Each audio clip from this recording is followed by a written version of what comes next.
I think we started off with the turnovers because everybody was a little nervous because it was a big game, and they just had to get going.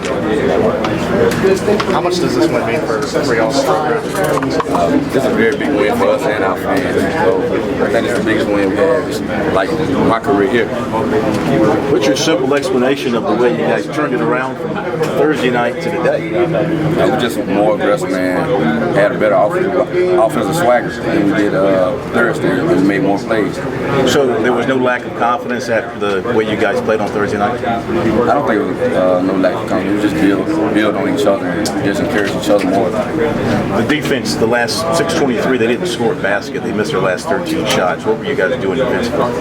We just was playing hard as we could. We didn't want to give up no threes and let them get no transition baskets or no easy baskets.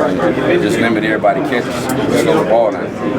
What was the key to defending Duke without fouling?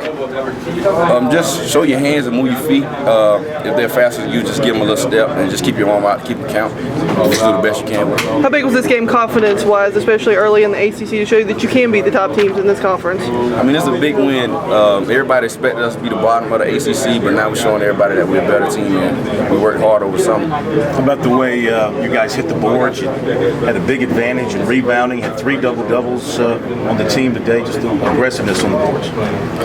We do a lot of box-out drills and transition drills, and coach get out to all our big men about rebounding and doing what's right to box out, and the guards help them. So I think that was the key to the game. Talk about the job Jerron did tonight. I mean, this was kind of his breakout game, breakout for his career. Jerron was amazing. He played like a real big man on the boards, and he got a couple plays offensively. He had us going, so he had our momentum for the first half and a good part of the second. You know, when you look at the ACC standings tomorrow morning, Clemson will be ahead of North Carolina and Duke. I mean, how's that going to look to you? I mean, it's going to look good, but we're going to have to maintain and keep the position. We're about to play hard every day, out, in and out.